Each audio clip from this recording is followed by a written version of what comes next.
Bismillahirrahmanirrahim. Assalamualaikum warahmatullahi wabarakatuh. Baiklah, kami dari kelompok 2 sesi ke-7 yang beranggotakan saya sendiri, Muhammad Azka Irfani, Muhammad Hisam Ad-Dakhil, dan Yusuf Majid. Pada kesempatan ini kami akan membahas tentang filsafat Ar-Razi. Kemudian biografi Ar-Razi. Ar-Razi adalah filosof muslim terkemuka yang muncul sesudah Al-Kindi. Nama lengkapnya adalah Abu Bakar Muhammad bin Zakaria Ar-Razi. Ar-Razi dikenal sebagai dokter, filsuf, kimiawan, dan pemikir bebas. Ar-Razi dilahirkan di Rai, yang merupakan bagian selatan kota Teheran, Iran, yaitu pada hari pertama bulan Sya'ban sekitar tahun 250 Hijriah atau bertepatan dengan 864 Masehi. Di kota Rai ini ia belajar kedokteran kepada Ali bin Rabbani atau Bari, belajar filsafat kepada Al-Balqi, seorang yang senang mengembara, menguasai filsafat dan ilmu-ilmu kuno. Ia juga belajar matematika, astronomi, sastra, dan kimia. Kemudian karya-karya Ar-Razi. Buku-buku Ar-Razi sangat banyak. Dia sendiri mempersiapkan katalog untuk buku-buku yang ditulisnya, dan kemudian diproduksi oleh Ibnu An-Nadim, yang kita temukan 118 buku, 19 surat, 4 buku, 6 surat, dan 1 makalah. Jumlah seluruhnya 148 buah. Ibnu Abi Usaybi'ah menyebutkan 236 karyanya, tetapi beberapa di antaranya tidak jelas pengarangnya. Salah satu di antaranya adalah Al-Hawi,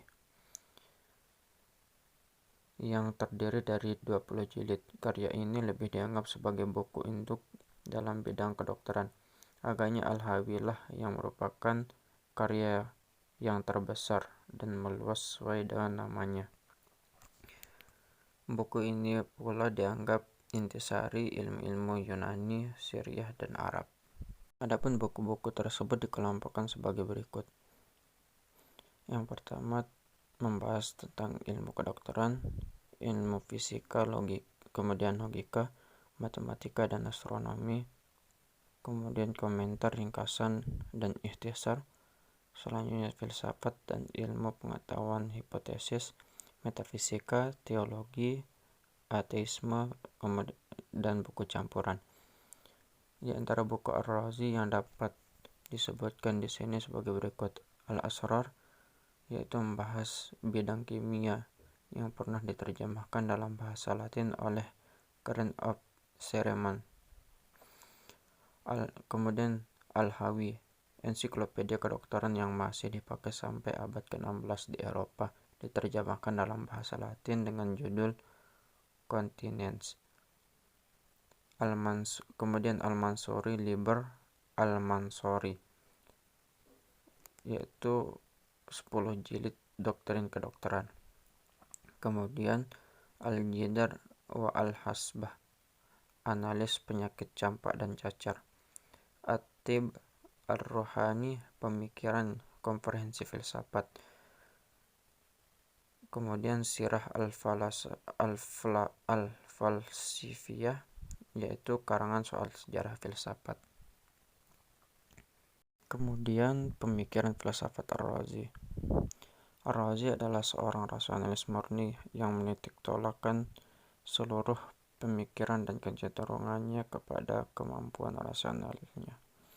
Dalam setiap momen dalam belajar, Ar-Razi selalu mengingatkan murid-muridnya untuk tidak melecehkan peran fungsi akal. Hal ini diyakini oleh Ar-Razi bahwa akal merupakan alat penentu, pusat pengendali, dan perintah kepada manusia menuju kebaikan. Ar-Razi melihat perselisihan-perselisihan yang terjadi dalam filsafat bukan tempat ideal bagi persemaian pengetahuan dan peluang-peluang kemunculan intelektual. Atas dasar ini, Ar-Razi memilih pemikiran bebas sebagai jalan pengetahuannya daripada konsensus. Pemikiran bebas dijadikan sebagai kunci pembebasan jiwa. Dengan tegas ia menyatakan bahwa manusia mampu berpikir sendiri. Mereka tidak membutuhkan pemimpin atau pembimbing untuk menunjukkan kepada mereka jalan kehidupan. Dan saat ditanya bagaimana sikap filsafat terhadap iman dan kasus agama dan wahyu, Ar-Razi menjawab, bagaimana mungkin seseorang dapat berpikir secara filosofis sedang ia mengikatkan diri pada cerita-cerita kuno yang ditegakkan atas dasar kontradiksi, kebodohan yang membendal dan dogmatis.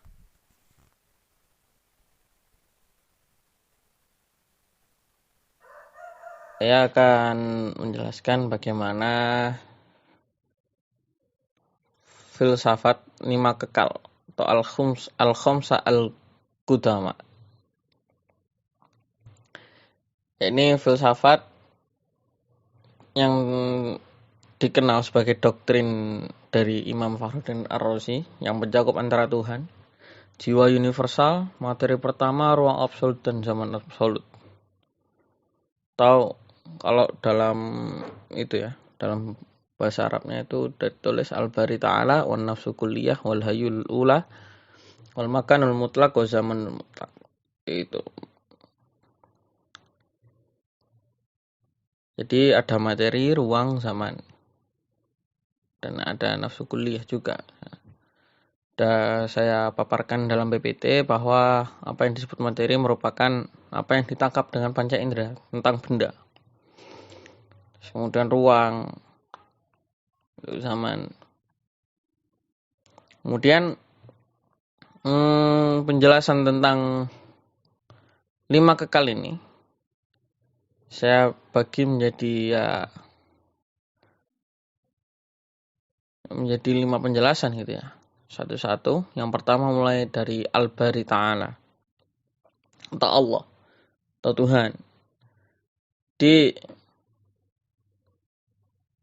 Allah itu Maha Pencipta dan pengatur seluruh alam ini, dan alam diciptakan ini bukan dari tidak ada, atau kalau bahasa filsafatnya creatio ex nihilo, tetapi dari bahan yang telah ada. Oleh karena itu, menurut Imam Fakhruddin Ar-Razi, alam semesta ini tidak qadim, meskipun materinya asalnya qadim. Sebab arti penciptaan di sini dalam arti disusun dari bahan yang telah ada. Jadi timbulnya doktrin adanya yang kekal selain Allah dalam filsafat Ar-Razi ini agaknya disebabkan filsafat adanya Allah yang merupakan sumber yang esa, yang tetap. Namun demikian, kekalnya yang lain itu tidak sama dengan kekalnya Allah. Kedua ada an-nafsu al-kulliyah, jiwa universal. Ini sifatnya hidup dan aktif dan menjadi mabda'ul qadim ats-tsani, sumber kekal yang kedua. Hidup dan aktifnya ini bersifat dependent. Jadi an-nafsul kulliyah ini tidak terbentuk, namun karena mempunyai naluri untuk bersatu dengan al-hayyul ula, an-nafsul kulliyah ini memiliki zat yang berbentuk sehingga bisa menerima, sekaligus menjadi sumber penciptaan benda-benda alam semesta termasuk badan manusia ini. Ketika masuk benda-benda itulah Allah menciptakan roh. Jadi ini mulai masuk materi, mulai masuk tentang pembahasan roh dan materi ya. Sebenarnya menurut Imam Fakhruddin Ar-Razi, Allah menciptakan roh untuk menempati benda-benda alam dan badan manusia, di mana kan badan dan jiwa manusia ini bersifat parsial, ya, melampiaskan kesenangannya. Karena semakin lama jiwa bisa terlena pada kejahatan. Jadi Allah kemudian menciptakan akal untuk menyadarkan jiwa yang terlena dalam fisik tersebut. Kemudian yang ketiga, al-hayyul al-ula, al-hayyul al-ula, atau materi pertama. Jadi ini sifatnya tidak hidup dan tidak pasif. Al-hayyul al-ula ini adalah substansi yang kekal yang terdiri atas dharar, dan dzarat. Ya. Setiap atom terdiri atas volume. Jika dunia hancur, volume juga akan terpecah dalam bentuk atom-atom. Materi yang sangat padat menjadi substansi bumi, dan yang agak renggang menjadi substansi udara, dan menjadi api, air, dan lain sebagainya. Jadi al-hayyul al-ula ini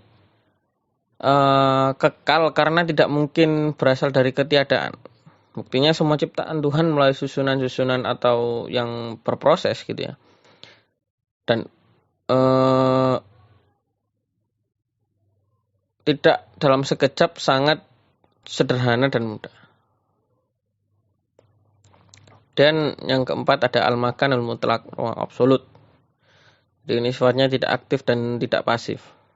Jadi materi yang kekal itu membutuhkan ruang yang kekal pula sebagai tempat yang sesuai. Ada dua macam ruang. Jadi ada ruang partikular dan ruang universal. Yang partikular itu terbatas sifatnya, sesuai dengan keterbatasan maujud yang menempatinya. Adapun ruang universal itu tidak terbatas dan tidak terikat pada maujud, karena bisa saja terjadi kehampaan tanpa maujud. Dan yang kelima ada az-zamanul mutlak atau zaman absolut. Ini sifatnya juga tidak aktif dan tidak pasif. Zaman atau masa itu menurut Fakhruddin Ar-Razi itu ada dua. Relatif terbatas yang bisa disebut al-waqt atau al-waktu, dan zaman universal yang biasa disebut ad-dahr. Yang terakhir ini tidak terikat pada gerakan alam semesta dan falak atau benda-benda angkasa raya.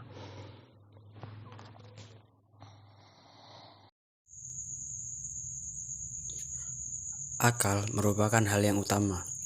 Akal menurutnya adalah karunia Allah yang terbesar untuk manusia.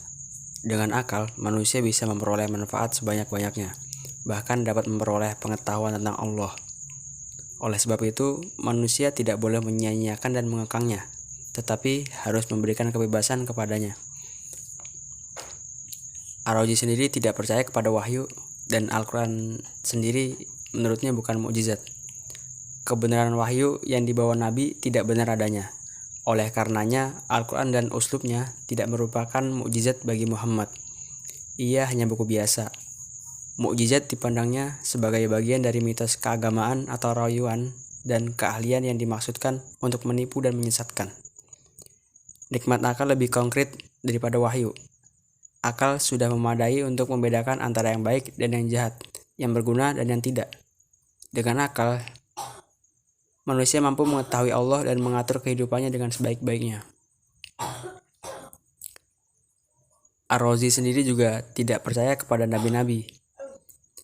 Ar-Razi menegaskan bahwa para nabi tidak berhak mengklaim bahwa mereka memiliki keistimewaan khusus, baik rasional maupun spiritual, karena semua manusia sama. Padahal keadilan dan kemahakiman Tuhan memastikan untuk menolak memberikan keistimewaan kepada seseorang di atas orang lain. Ar-Razi tidak mempercayai nabi-nabi sebab mereka dipandangnya hanya membawa kehancuran bagi umat manusia. Para nabi saling bertentangan. Pertentangan tersebut seharusnya tidak ada jika mereka berbicara atas nama satu Allah. Hal itu dikarenakan setiap nabi membantalkan risalah pendahulunya, akan tetapi menyerukan bahwa apa yang dibawanya adalah kebenaran, bahkan tidak ada kebenaran lain, dan manusia menjadi bingung tentang pemimpin dan yang dipimpin. Keistimewaan filsafat Ar-Razi dibanding filosof lain sebenarnya terletak pada penekanan aspek rasionalitas, terutama doktrina yang bombastis tentang 5 kekekalan, yaitu Tuhan, roh universal, materi pertama, juga ruang mutlak. Kaum Mu'tazilah, sekalipun yang dianggap sebagai paling rasional, ternyata Ar-Razi ini jauh lebih rasional. Keterlibatan Ar-Razi dalam filsafat telah banyak mengilhami para pemikir lain, termasuk filosof yang sejaman dengan beliau. Agama dan urusan sosial lainnya yang ditafsirkan oleh Ar-Razi telah banyak mempengaruhi para pemikir lain, bahkan sekaligus menjadi musuh bagi Ar-Razi sendiri.